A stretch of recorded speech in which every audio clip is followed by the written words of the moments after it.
Hey, so thank you, Karen, very much for joining us. Karen has been integral with ORICoop in helping us put together our poultry feed, and Karen and I have been talking for the last couple of years around, I guess, how to help poultry producers, obviously organic poultry producers, to be able to improve and expand their existing operations. So it's super exciting, Karen, to be able to have you tonight. And I think she has an incredible amount of expertise and love of chickens and love of pastured poultry producers being successful. So I'll flick it across to you, Karen, and you can take it from there. I'll just share my screen so I can get my... You want to do a welcome to country, Karen? Carolyn?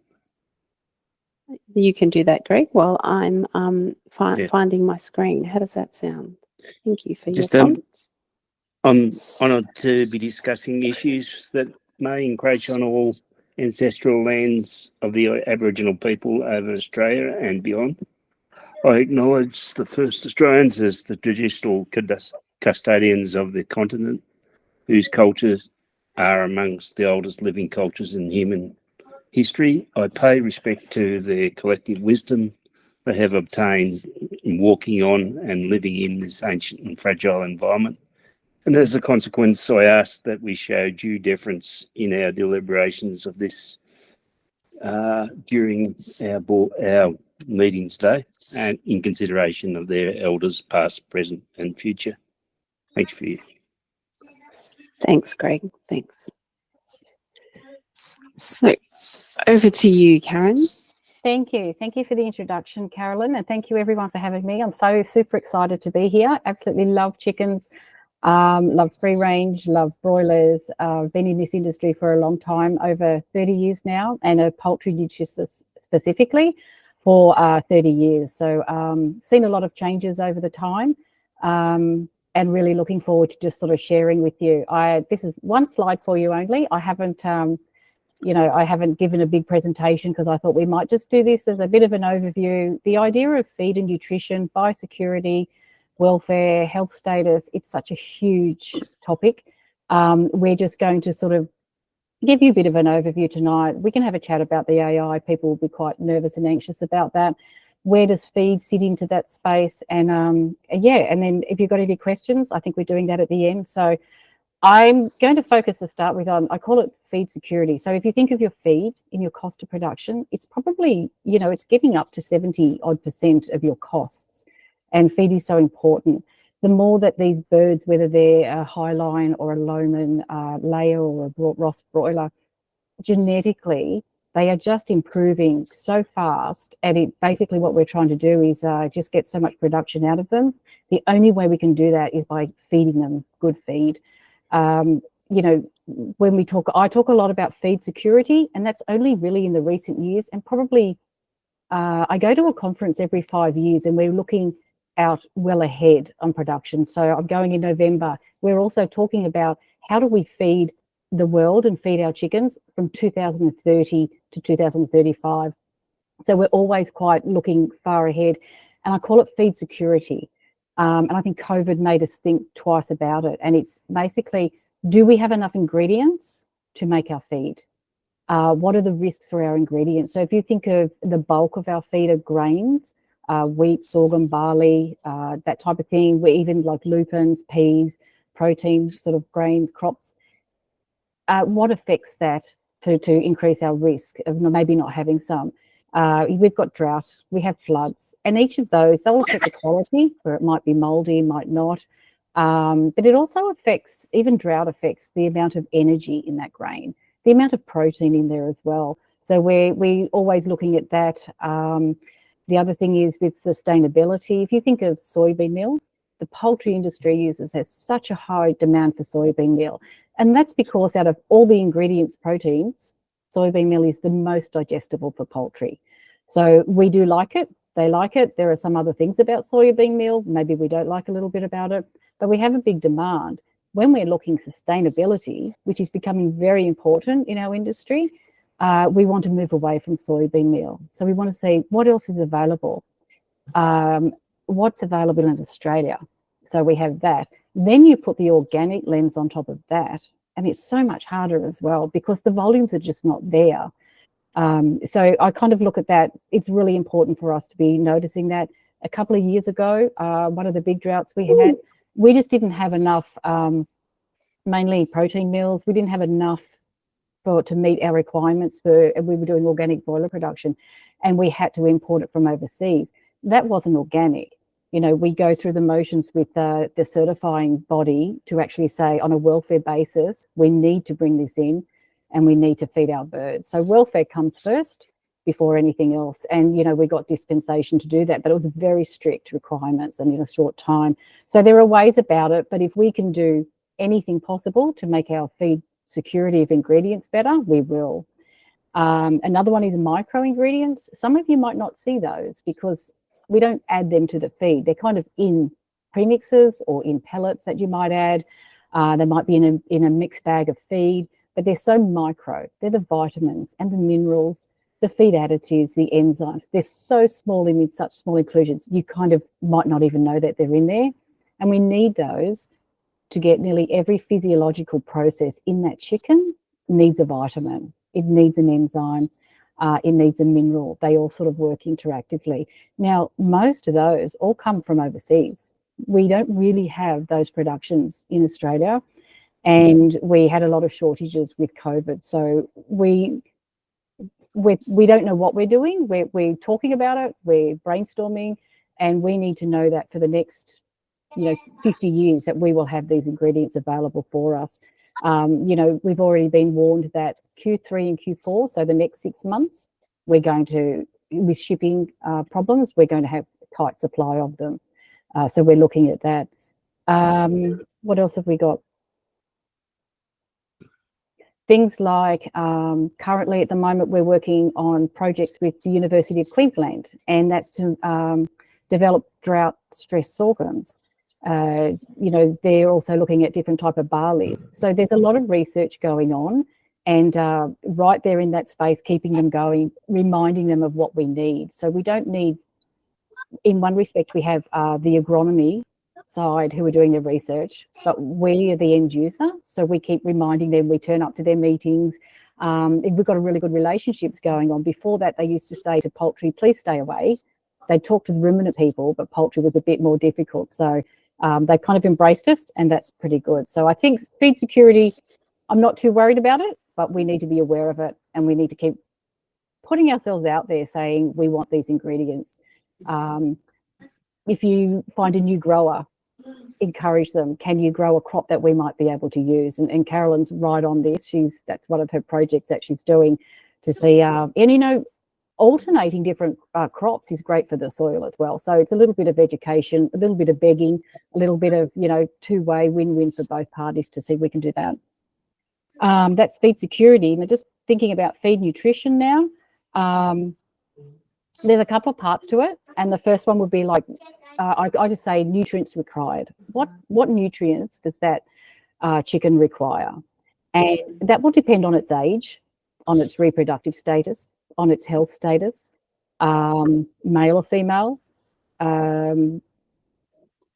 Mostly it's reproductive status and age. So if you have a young pullet that's just growing, so it'll grow for its 15 weeks, its requirements are very different to once that pullet becomes a hen and then goes into production. Very different requirements. If it's a broiler growing for meat, that is very different again. So we talk about nutrient requirements and what does that bird need, and we need to give them those requirements. If we want good production out of it, we need to give it to them, and we need to do it sort of cost effective, and we still want performance out of them. We want egg production, and we want egg size as well, without that running away from us.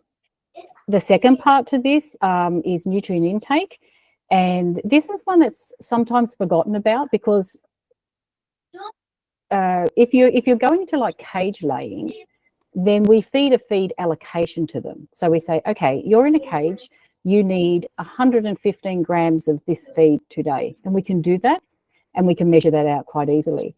When you are free ranging and you're ad lib feeding, then it's a little bit more guesswork in there. It's a little bit trickier.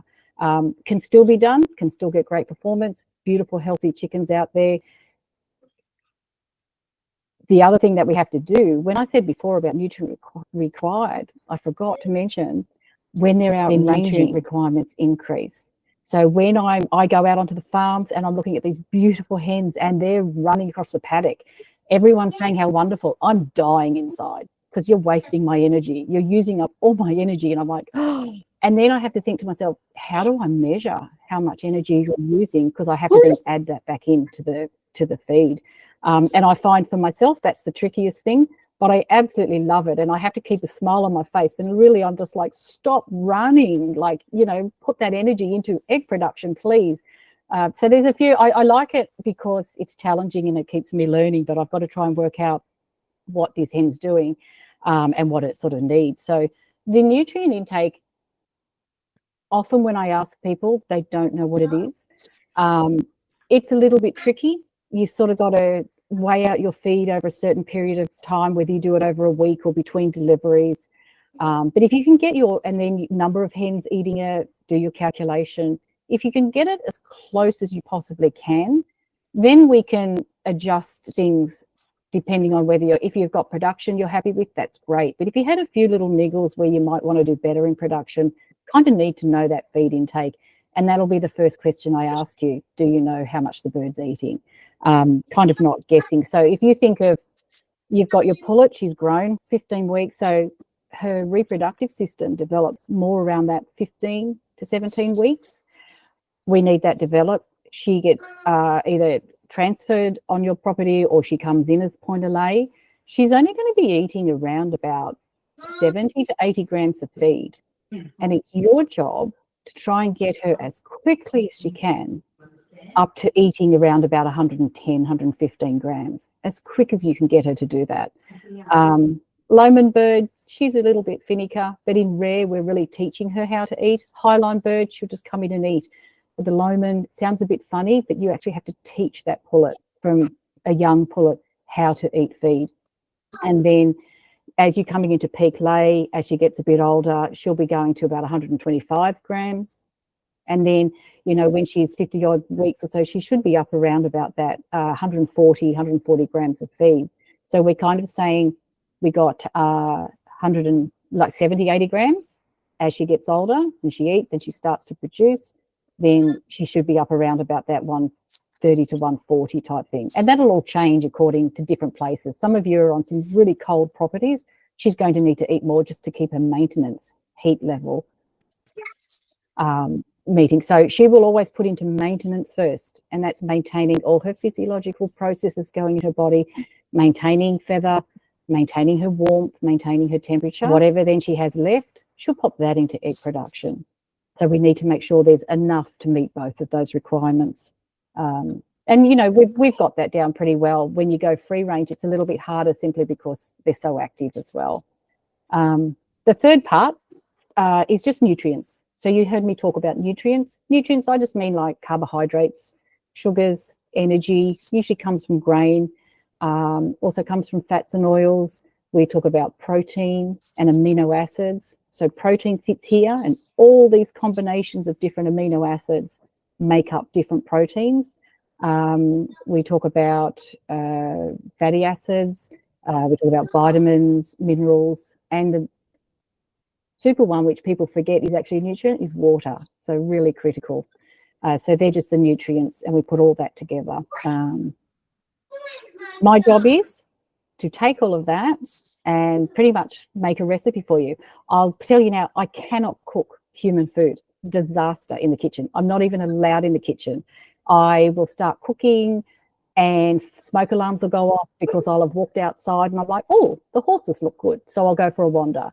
And my food is not great, but chicken food, I love to make that, and just trying different things, different ingredients, whatever we can put together, because I want you to do well. That's the main thing. And I want the bird to be really healthy and active and happy and produce. And if we look at the genetics that we have, a laying hen will give her life to lay an egg. A big broiler breeder who's putting out eggs for meat chickens, embryos, she doesn't care. She will not. She will take every scrap of food and put it onto her body before she will give you a chicken and egg. So on the table egg layer side, she will do everything. She will give everything to putting out an egg. And we have to remember that, because we just need to watch them for, you know, beautiful feather cover. So Venu, I'm looking at your screen and you've got your hens behind you and they look a bit older, but they got beautiful feather cover. And that's really critical, especially if you live in colder areas, to make sure that we can keep that going. So that's the nutrition side. The next time I look at is, I call it feed biosecurity. It's feed in the feed mill. It's in the feed mill, it's on your farm, and it's creating safe food. So I did yesterday a 3-hour presentation on biosecurity. It was so heavy. Not doing that today. The one thing I thought of is, I'm not doing that today. I'm going to give you some questions, and think about these questions for your place. There's no right or wrong answer. It's where you might be at, where you might be wanting to get to. You might already be there. You might know the answers. It's just some things to think about, and then we can have a little chat about the AI situation, and you'll see how they relate back to this. So one of the things on the feed side is, do you make your own feed? Do you bring anything in from a third party? If you do, so you might have grains come in, you might have proteins come in, you might have bag mix, you might actually have big bulk bags of a complete layer feed come in. So if you're bringing it in from a third party, do you know anything about them? Do you know their biosecurity policies? Do you know their practices? When you see a truck come in, you just very discreetly, you just watch what they do. It's just little things like, you know, it's their presentation of the truck. Is it clean? Is it tidy? Do they have wheel washers? Do they have a certificate for you about where they were? Are you able to ask, is the driver approachable, that you can sort of say, hey, where did you deliver before me? Did they deliver probably like the last couple of days? Or when we talk about biosecurity with chickens, we talk about like a 24-48 period between this poultry to that poultry enterprise. So if you're thinking about trucks, we have truck washers, we have wheel washers, we want trucks cleaned out between competitors, that type of thing. So you're just asking the questions. Sometimes you might get a little bit of resistance, and I kind of find it's always just try a little bit of educating, just sort of say, hey mate, if I get a disease here and go out of business, then I won't be buying your grain because I won't need it, because I won't have anything to feed. And when we take that approach, people are sort of like, oh, I didn't know that. And it kind of a little bit starts a conversation. They're just like, you know, they want to do the right thing, they just didn't know anything about it. So I'm a big one for trucks and cleanliness. Up here, for a lot of the trucks that we use, I ask for photos. They have to show me photos before they take layer feed out, because if it's a broiler and we get it wrong, 7 weeks, they're processed, done. If it's a layer, that's for a broiler breeder, that's 64 weeks. Or if it's an egg layer, that's up to 100 weeks, 80 weeks before that you can fix the problem. So I'll just, you know, they'll send me photos, look at this clean truck, and I'm looking at it and I'm zooming in thinking, oh my goodness, there's just contamination everywhere. So once we explain it, it's a little bit better. It's just asking the questions, you get them thinking. They want to understand why it's important to you, and you just let them know, hey, this is my business, this is my farm. Feed storage, you want it to be clean and fully sealed. So no water getting in it, no holes in silos that can spill out, and then you get these wild birds coming in and eating, you get rodents. So you have a double whammy. We've got, for the eggs, is salmonella issues, or you've got potential AI issues, that type of thing. So you just, your feed system must be fully sealed so that nothing can come in. Even you just don't want moisture in case mold grows, that type of thing. When you feed your feed out, do the birds eat it quickly? Is there anything left over? If there is anything left over, then they're getting more than they need. So I would pull back a little bit on the volume and say, hey, we want you to clean it all up. When we're talking about big sheds up here, I had them turn feeders off every Tuesday and Thursday, and those birds are hungry. And we're just like, clean up all your mess, everything you've spilt on the ground, clean it up, because we just don't want any other rodents or wild birds to come and get it. One of the key things for free range, are you aware that your biggest threats is wild birds and water? So waterways on your property. They're your biggest threats. They're also the hardest ones for you to deal with. You have no control over wild birds. And we live in a drought-prone country, so we have dams and we have to deal with it. But your biggest threat, especially with something like AI, is your waterways. And if you think of it, the East Asian, have a look it up. It's the East Asian Australasian flyway, and it's amazing. That is, you'll see it on a map, and it is actually the fly path of the we will call them wild birds that come to Australia. So there's 22 countries on that fly path, and it starts up places like Russia and Siberia and Alaska, and those birds come south down to Australia for the warm. And that's what they're after. It's 22 countries, and they stop along the way. It's about 20,000 kilometres.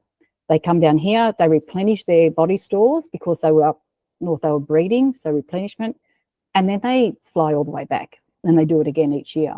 But they're the ones that are causing problems for us. They're the ones at risk. And a lot of those wild birds, they have low path AI in them. And if you think of low pathogenic AI, there's, I think, 16 or 18 subtypes you can have. And that's what they have. It doesn't cause them disease. But what we are worried about is if it comes in, those low pathogenic AI, avian influenza, can translocate to become high pathogenic. And that's what we're worried about. So the other thing, we've got these birds coming in. We have these waterways, we have dams, ponds, just puddles, and that congregates wild birds. And that's one of our issues. Now, I've talked to people, well, what do you do that's so hard? You know, people netting dams, it's just massive. So we kind of just got to think a little bit more about what we can do. We're trialling laser scarers, seeing how they go. I'm a little bit stuck on this one because I want to tell you to fill in your dams, but I can't tell you to do that because we live in a drought-prone country. I have tanks here. I have no town water. I just have tanks everywhere. So I'm a bit stuck, and today's an interesting day with another outbreak. So I must tell you right now, I'm so confused. What I feel that I need to tell you, I sort of can't, because I think we need to find somewhere where there's common sense in there as well. And we just need to find other ways of combating it. Do you know how many wild birds you have? Do you see them? Do you have a lot? Do you have a little? Do you have, I actually think wood ducks, the Australian wood duck, beautiful, love it. They're everywhere and they're the nightmares, but I love them. So I'm, again, confused. What do we do with them? But they are, and if you think of a couple of the ones that outbreaks we've had, they are being put down to the ducks that are on the dams. I rang another nutritionist who's a mentor to me. He's probably Australia's greatest layer nutritionist, and he's mentored me for years. And I rang him and I said, what do we do about this? And he's like, it's your ducks on your dam. And I'm like, oh, don't tell me that sort of thing. So we just kind of, I think if you're aware of it, you're not going to be able to go to bed tonight and say, I can fix that. But if you're aware of your risk, I think it'll go a long way to just giving you a little bit of comfort in that I know what's happening on my place. Ducks going into your paddocks, good fencing. You have your dogs, you'll have alpacas, you'll have whatever animals you have that are protecting your flocks. But just have a think about how we can keep ducks away from your paddocks, anywhere that they can congregate, and just have a look around your place to say, what can wild birds perch on? I know at one of our workplaces, we just throw crates over there because we're going to wash them. They need to be repaired. We're going to do it. We've now cleaned all that up because we've had a few scares with this. So we're thinking, okay, when you go and look at it, you just see droppings all over it.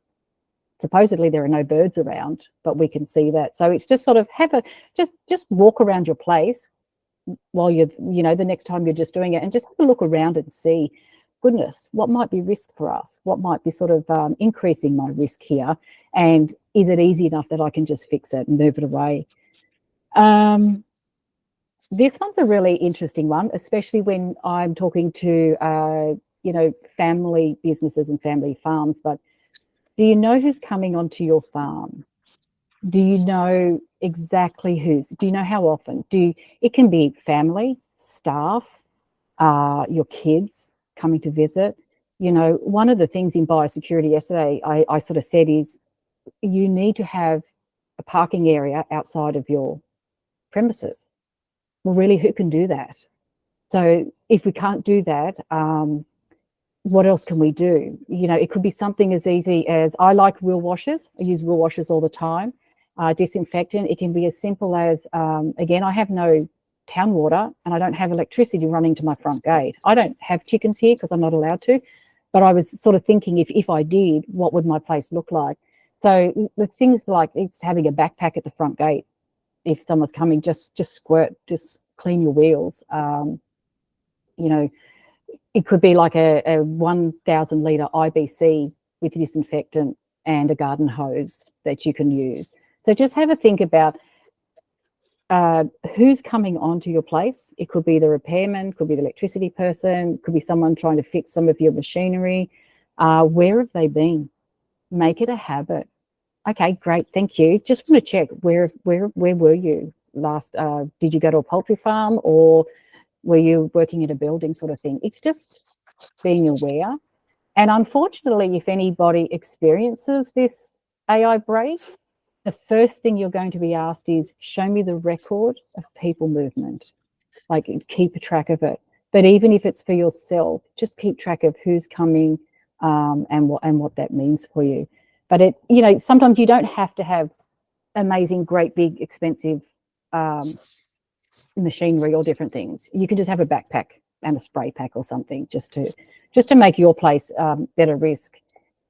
That's all I wanted to say on that. There's quite a few questions there just for you to have a think about. I'm just going to give you a bit of an example. So no, I wanted to talk about where we're at the moment. So I'm not sure if everyone here is aware, but we had another outbreak today in New South Wales.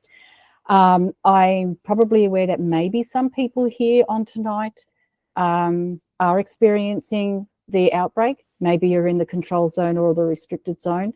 If there is anybody online who is there, my goodness, we're thinking about you. We have had a new one come in New South Wales, North Sydney. So we now have seven in Victoria. One of those is a duck farm, and we have the egg layer, quite a large one in northern Sydney. So they are actually all H7, but they're a little bit different. So what we're after is, if you look at the outbreaks we've had, we had quite a few many years ago. Then we had one in 1997. From then we had it in 2012, 2013, 2020, and now 2024. So I think the frequency is sort of increasing for us. The one that's overseas that we're worried about is H5N1. So we have had variants of H7, and traditionally Australia has always had H7. What we are absolutely terrified about is the H5 coming in, H5N1. If you think of the losses we're having now, this H5 from overseas has extreme losses, so much greater, which so we're doing everything possible to not have it come in. We're doing research into, this becomes veterinary, so I only know about it because I sit in these panels, but I know that the vets are all trying to work out, how does a low path convert to a high path? So there's work being done. This is through universities, not necessarily the government, but it's through universities as well. So I know they're thinking about it, and I can hope they can work it out. But if I think of AI for myself, I thought I was pretty good on biosecurity. This is going back a few years. I didn't think biosecurity had anything to do with nutrition and feed. Like, you know, our vets were always in the meetings, and I'm sure I used to just switch off. That's veterinary. I don't need to worry about it.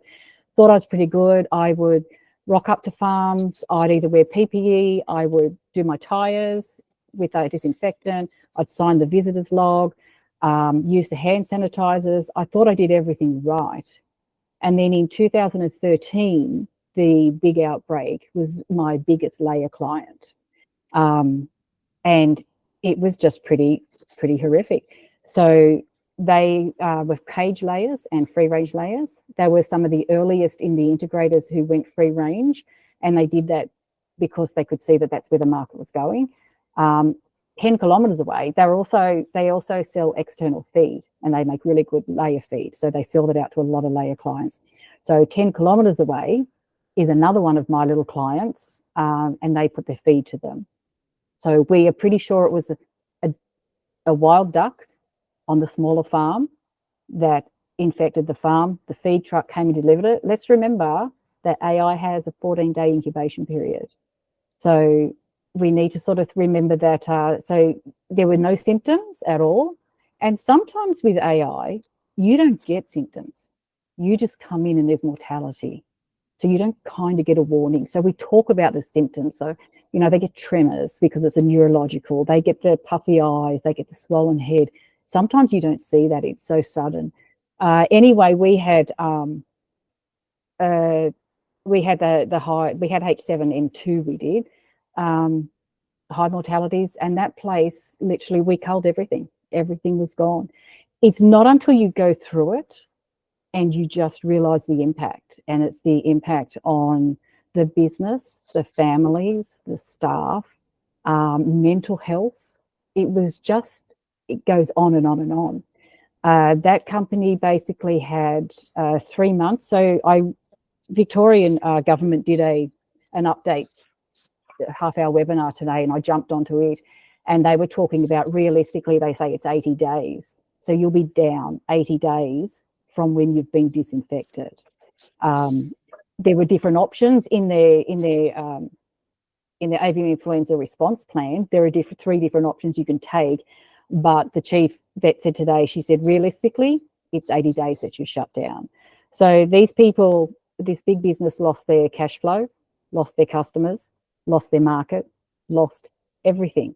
So they had their big egg production, but they also had their feed mill side, again, lost market, lost cash flow, lost everything, and down for about 4 months. So it's sort of, and part of that, they literally were leaders in this country on biosecurity, like to get onto their place. Like their biosecurity was great. So I remember that one, it shocked the whole industry because we were just like, are you kidding? If it happened to them, and they're so great at this biosecurity, it can happen to all of us. And I think that was a real shake and a wake-up call to me. So, you know, I'd be going into our meetings and the vets would talk, and all of a sudden I'm sitting up and listening. And now I know enough about new biosecurity that I can do training on it. Like I really live and breathe it now. I used to just think a little bit like quality control when they brought that in. It's just a bit of a nuisance. All this paperwork, it's driving me nuts. I have no time for that. Now I sort of sit back and like, okay, I'm making time because it's important. You know, I had a call when this latest outbreak started in Victoria a few weeks ago. So I had a call from this big client and I'm like, oh, okay, no worries. Trying to find a pen and paper. What do you want me to do? Thought I had to do rations. And he didn't want that. He just needed to talk to somebody who knows what he went through, understands it, knows how he's feeling. So 11 years later, it's still really clear to them. You know, it's just not something you get over or recover from. So, you know, at that time, we just sort of said, well, okay. I said, well, let's talk about what you put in place afterwards, after you learned from this. They actually filled in all their dams. They filled in their dams. They had massive cropping because, you know, those cropping was helping with their feed mill. They changed their whole cropping program and timing of crops so that they, you know, that stubble or the crop is not going to encourage and be the place where all the wild birds come to feed, sort of thing. Laser bird scarers, trying those again as well. So it never kind of stops, but then today, after I got the news about our vet rang me to say this has happened in North Sydney, I have instantly rung him and I've just felt ill. And I'm like, are you okay? And then we had a chat about it. But he said he has to trust, because he delivers feed to these, not to that farm, but to that company. And he said he has to trust that his customers are implementing the right and the correct biosecurity. And I could hear it in his voice. So he's got to trust. So we have our own businesses, but then we also affect other businesses as well. So it sort of sounds a little bit of doom and gloom, but there's definitely ways. What can you do? Like pop in a biosecurity plan. If you have no idea where to start, just ask for help. We love to help you. Absolutely love to help you. There is the National Standard Biosecurity Plan for Poultry Production. It's online, it's free. There's another one that's based on that the Australian Eggs has made as well. But you know, I think the poultry production one is just fine. You know, if any of it's overwhelming for you, just reach out and ask. And I think we would all just be really super happy to help you. And I think if you're aware of what's on your plate, as great as it might be, as poor as it might be, we're all in different stages. Just knowing what your risk level is, I think you might sleep a little bit better that way. And then we can just, you know, make plans to improve that. So I think I might leave it there, Carolyn. Thank you. Cool. Thank you. Thank you so much, Karen. I really appreciate your insight and to cover a lot in a very quick space of time. And to reiterate from Karen's perspective, I think we call this event because we really want to enable producers to connect and to support each other. And I think that there's no more important time than at the moment. So I'm more than happy to connect producers in areas. ORICoop actually has an organic producer group where we have poultry growers being able to share resources, being able to share information about feed. I think it's really important that pastured poultry producers are able to connect. And thanks to Paola, obviously, just for the idea of initiating this event, because I just think that's really important that poultry producers are able to connect with each other and obviously learn from each other as well. So on that note, I have put a note in the chat. If anyone's got any questions for Karen, please just put them in the chat and we'll come back. We'll circle back to Karen after this. So Paola, I would love you to be able to jump up and on a positive note, after hearing about avian influenza, which I think is freaking out at some of us, we'd love Paola to be able to share a bit of her farm story. I'm just going to go back and share my screen. Go for it, Paola. Thank you, Karen. That was great. And thanks, Carolyn. So Tall Poppy Farm is a certified organic farm and we use regenerative farming practices. The whole preface behind the farm is that we believe food is medicine and soil health is paramount. And with that in mind, nature being very complex and requires adjustment depending on different seasons, I'll tell you a little bit about what we do on our farm and what we're doing, what we've done for quite a while and how we believe this will help us through this avian flu. So we run 800 layers, so we're quite small probably compared to everybody else on here. And we grow out in 2 batches every year. One batch commences laying in August and the other batch commences laying in January. We sell our eggs wholesale and through a subscription model, of which 1/3 is a subscription to individuals and 2/3 go into that wholesale market, into shops. We've been through we've made lots of mistakes. But where we are at the moment is that we can get an average lay rate for the first 6 months of our hens laying of 80. And then the second 6 months, we get an average lay rate of around that 75% if everything's going well. We turn our hens over at 18 months and we have a brooder mortality of 1%. So with all that in mind, our hens are in a 5,000 square metre area. And we have two of those and they're moved every 30 days. The chicken van is moved on a daily basis within that 5,000 square metres. The hens, after they've spent 30 days in one particular area, we will spray the pasture with a product called beneficial anaerobic microbes, which we actually brew here on the farm. And depending on the time of year, we'll add a cover crop, or we could add 3 different types of kelp, a fulvic or a humic acid, or some Nutrisol. The pasture's then left to recover, depending on the season, between 30 and 120 days, and then we use multi-species over that particular area. So our cows will graze over that 2 or 3 times before the chickens return to that area, and the chickens return to each area on the farm probably every 12 to 18 months.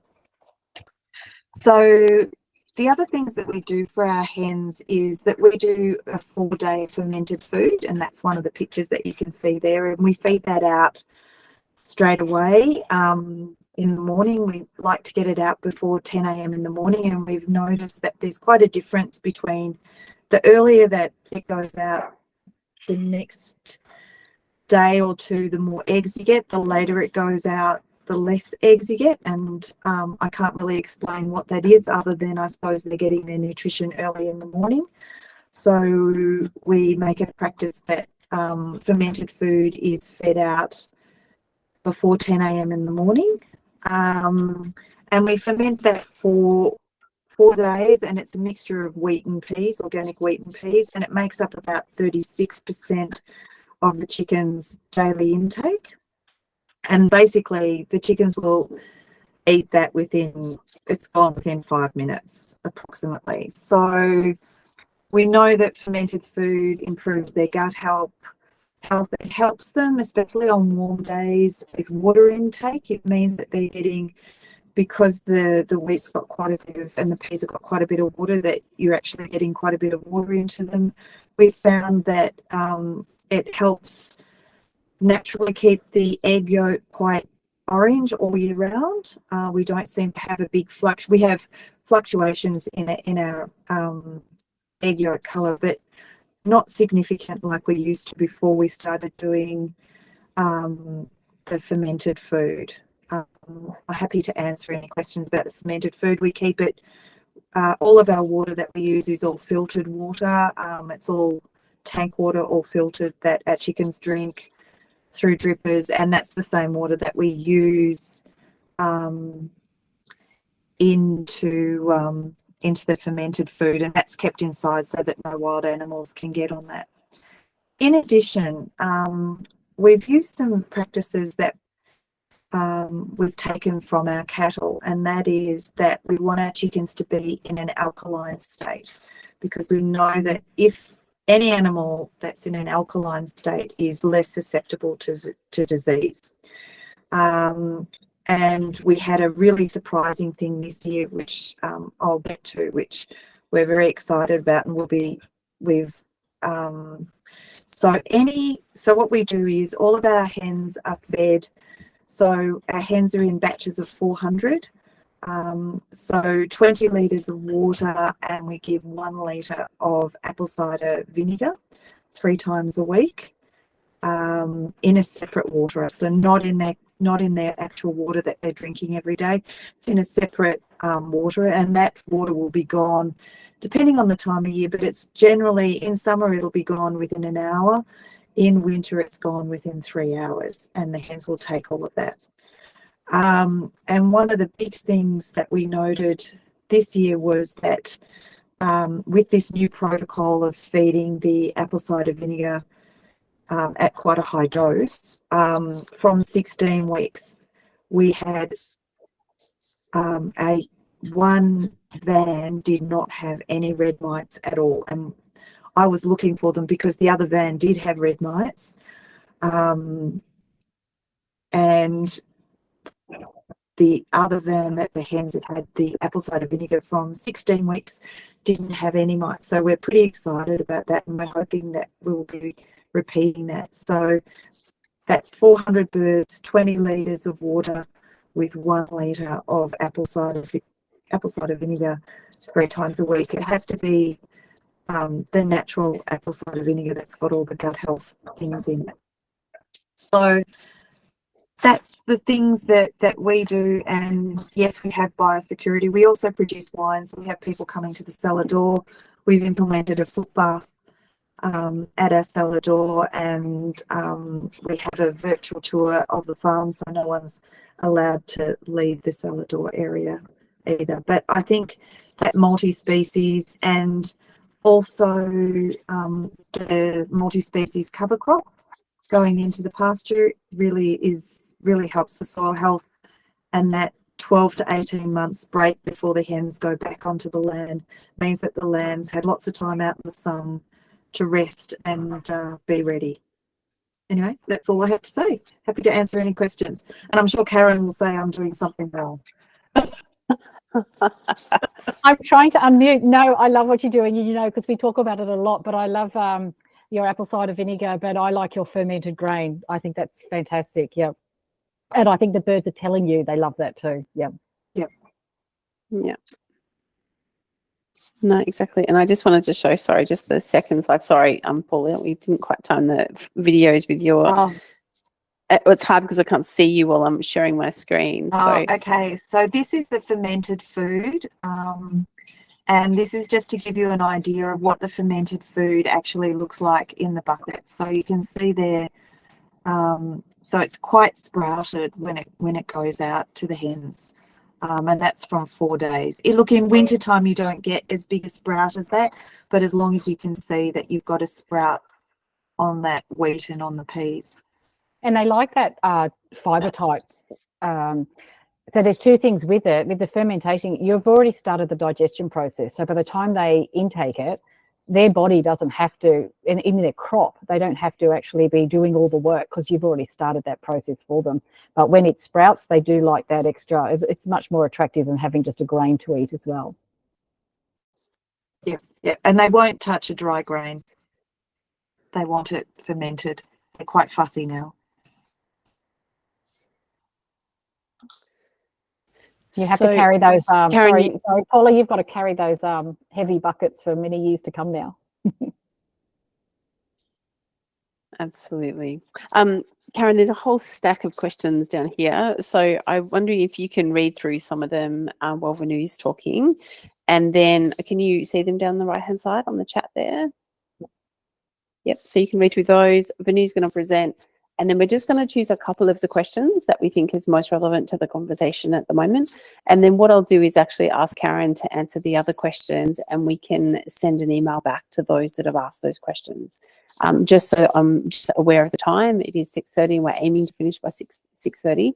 We may go maybe 10 minutes over time, but we really want to respect people's family time and everything tonight. So Venu, do you want to jump on and share a little bit about your farm and what you're up to? Sure. Well, I'm tiny, but by the way, Paula, if I need my chickens to have a holiday, I'm sending them to yours. Looks like, you know, that's the 6-star luxury treatment for food. Look, I'm Venu. I'm a small producer as well. I, come from a family of farmers, so I wanted to continue that journey. I'm on a small block, 20 acres, just under 800 birds at the moment. Before this, I started playing around with, what's good, what works from an organic front with heritage breed birds.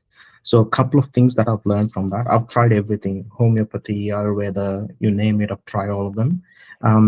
So one of the things I do is to get bugs for bugs. So 4 times a year, I get the Hyoaspis mites, 60,000 in 4 cartons, and I just spread that across every one of my caravans, whether there are red mites or not. I just do it. And apparently they burrow and live in the land. I don't know if that's true, but I try that. So that's one, because I'm scared of red mites. It happened one time to me with my heritage breed birds.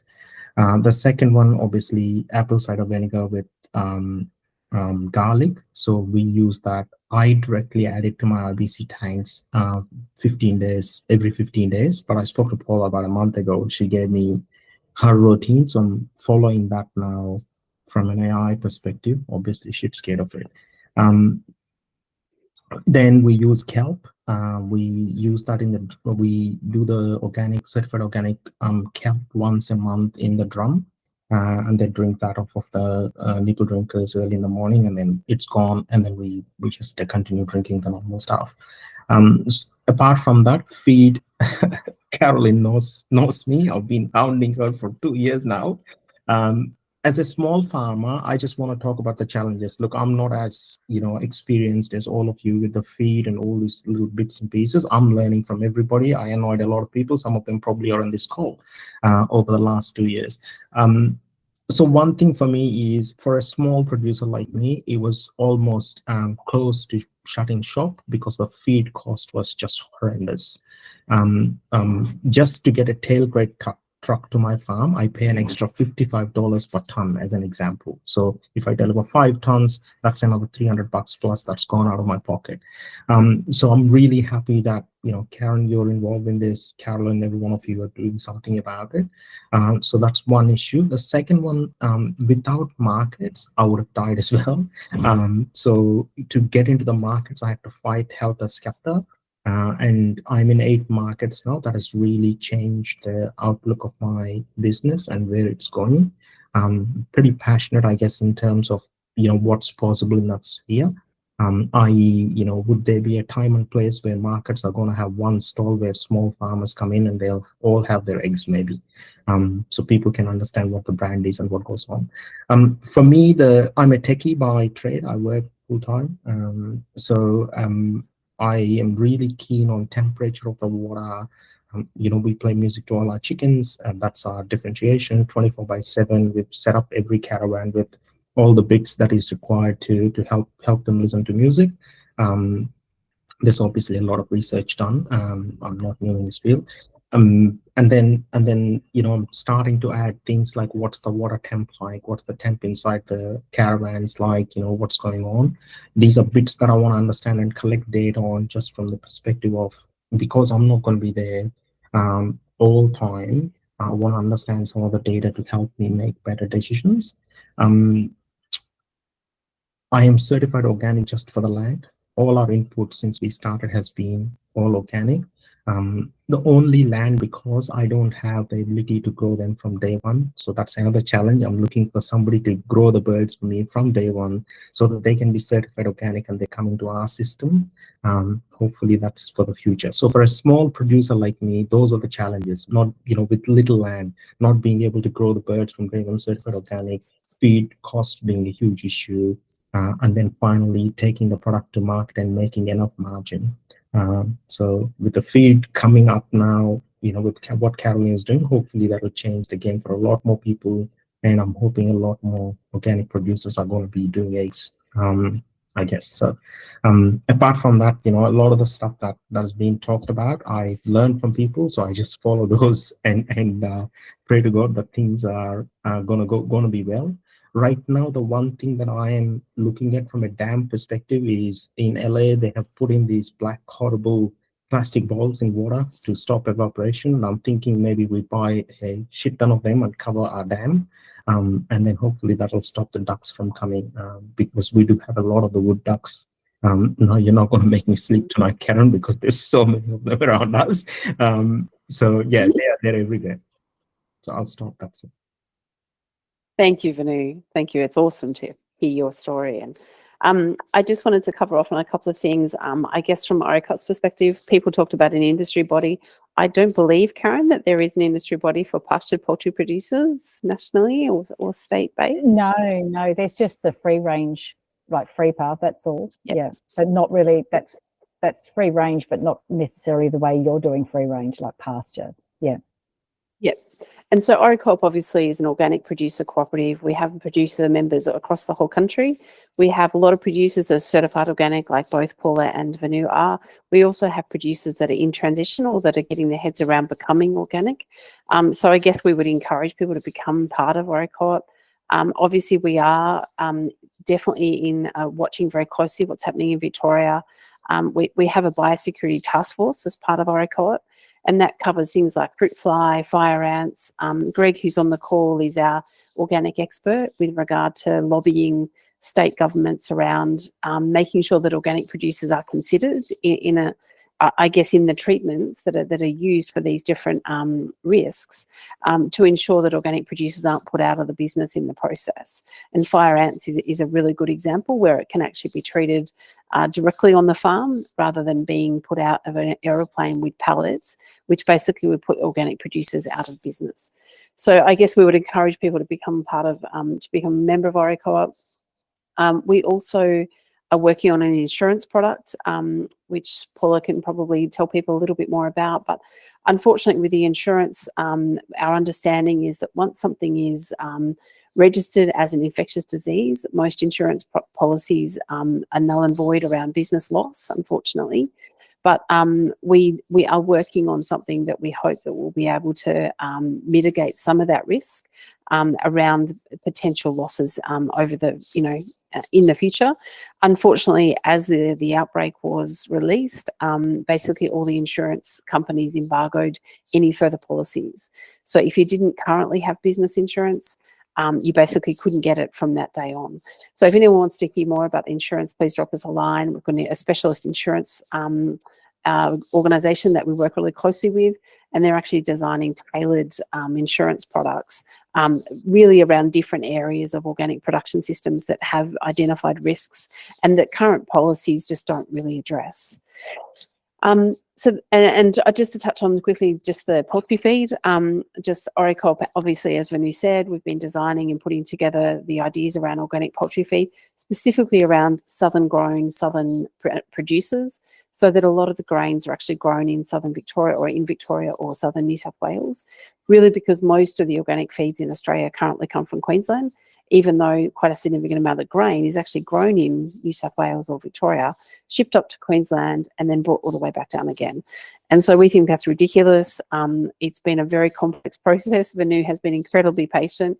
Karen has been instrumental in trying to put together a complex puzzle of lots of different grains that are grown and that change in volumes every year, and trying to design a feed that will obviously meet the nutritional requirements of an organic production system, but actually hopefully be a much more affordable feed than what is currently on the market. So we're taking expressions of interest for that. The trial, we hope, is going to happen either on Friday or Monday this week. So Venu is the lucky recipient that's going to be able to trial that on his birds. And then obviously we'll be releasing it more publicly in the next 3 months once we've trialled it and tested a little bit. So anyone that's interested, more than happy to talk more about that. So that's enough from me. Karen, was there any questions that you felt you could answer from those ones in the chat? Yeah, there's just a couple here that I'll, and then Greg, I'm going to hand over to you because I did completely forget to talk about water. Thomas asked, what is the risk with fermented food sprouts for salmonella contamination? I guess it comes back to most things for salmonella contamination. You're talking hygiene, rodent control, mice, rats, droppings in the ingredients. So when we talked earlier about having really clean feed, if you can keep everything clean, I don't see that you'd have an increased risk of salmonella just because you were fermenting the food. It's not the process that's going to cause that risk. It's more just the hygiene. So I think that would be fine. Amy asked, do chooks recover from AI? So we have a blanket policy that we can't treat AI, we can't vaccinate for it. So we say there's no treatment. They have to be killed out. Some of them might recover with the antibiotics or such, but they never actually recover back to what we class as a good welfare status. So I'm going to sort of say, they might recover and still be alive, but they're not healthy chickens. So that's why we say we can't treat AI. If the ducks are spreading, are the ducks dying? So wild ducks, they can have it, but they don't die from it. But then if you think of duck production versus layer production, egg layer, chicken production, ducks are so resilient. They are absolutely resilient. So they don't seem to be, they can contaminate the property, but they don't seem to be dying from it. That's my understanding of it. How have these outbreak farms identified that they have eye? So the first symptom is you wake up one morning, you go to your shed and you see mortality, or you see morbidity, and that just means something's not right. They're ill. And you can look at the birds, you can post-mortem the dead ones, and it doesn't make sense to you. It doesn't look like a disease that you are aware of or you know about. If they're off their feet or sitting down, you might understand and have seen before, oh, that just might be like, you know, their legs are sore or something like that. So it's actually something's happened and you don't know what it is. And that's how all of a sudden, so then what you have to do is you have to contact the emergency disease line. Yeah. Greg, can you talk about the water? So one of the biggest things was when I was talking about water is make sure that your dam water is not being drunk by your chickens unless it's treated first. You know, the chickens need really clean, good, no biofilms, just clean water. And then when you have organic status, you have to be very careful what you use in that as well. So I had a chat to Greg in the last day or so. He's so much more knowledgeable than I am on that. So I'll just hand over to Greg to answer that question. If you look in the annexes of the standards in the animal treatment section of this, say like the national standard, or if you've got ACO or NCO or whoever, they should have an annex that talks about animal treatments, and the ones that stand out to me and the literature that indicates that has the best efficacy in treating or preventing the AOI process is primarily hydrogen peroxide. I think also apple cider vinegar is another one. And for Venu and his ducks on his roof of his chook pens, well, I think maybe the ABC radio, it works very well too, because you're changing from voice frequencies to music, and that actually disturbs their concentration. You can put a scare gun out there, but they'll just get used to the rhythm of it. With regards to, I had a thought about effective microbes or microbial treatments of the water, so that we can kill the pathogens that way. I can't vouch for it in the poultry section, but I know that there has been some success in piggeries with the use of that sort of product in treating in the water, and so there's some other issues. But I would think just go to the standard. And if you're going to put anything into any part of your organic program, always get the certification body to give you written permission to do it. I know that they're not fail-proof, but having worked in that sector for 20 years, there is generally we by researching all of the literature that's out there in not only in Australia but overseas, and so that's what we've come to a consensus, and trolling the web, I suppose, is the other thing. I think I saw an interesting newsletter put out by the University of Minnesota on treating avian bird flu in pastured and organic systems. So there is literature in the scientific literature that talks about practical ways of actually addressing the problem. And so if you've got any other questions, please just feel free to send us an email and I'll respond accordingly, especially about the certification processes. No problems. And Karen, some people asked about how to contact you. You're happy for me to share your email? Yes, you can do. Yes, you can. There's one last question. Guys asked about pursuing herd immunity rather than mass culling. And it's interesting because just remember that there's no vaccination for avian influenza, and herd immunity is usually generated when you do a vaccination program as well. So that's why we sort of have the mass culling, because we want to sort of get rid of it. Down the track, if they ever do develop a vaccine for it, then we'll definitely be able to head that way. I thought, Karen, that they Karen, sold a vaccine to the US from a Queensland university on avian bird flu. Yeah, but they're not trialled. They're not proven. So it has to go through that process, yeah. Yeah. And I wonder, Karen, if obviously a lot of organic producers use homeopathics and other natural remedies as well. And I wonder if there is something in that maybe we've actually got a really good vet that is a homeopath as well, that we refer a lot of animal health questions to.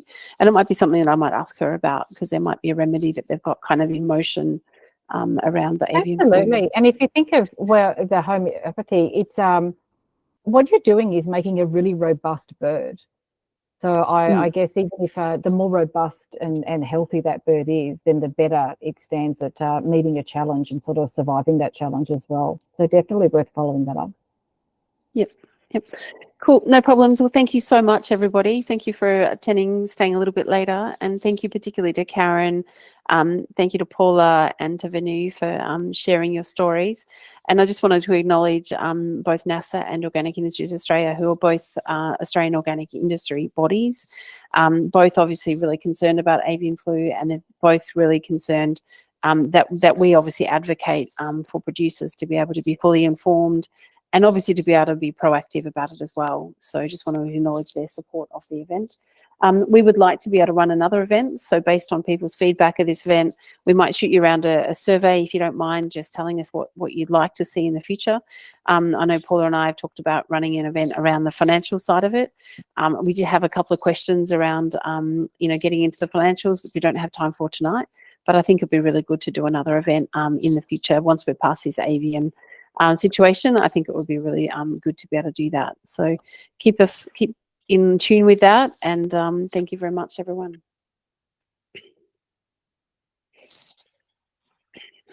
And all the best. Bye. Thank you. Enjoy your evenings.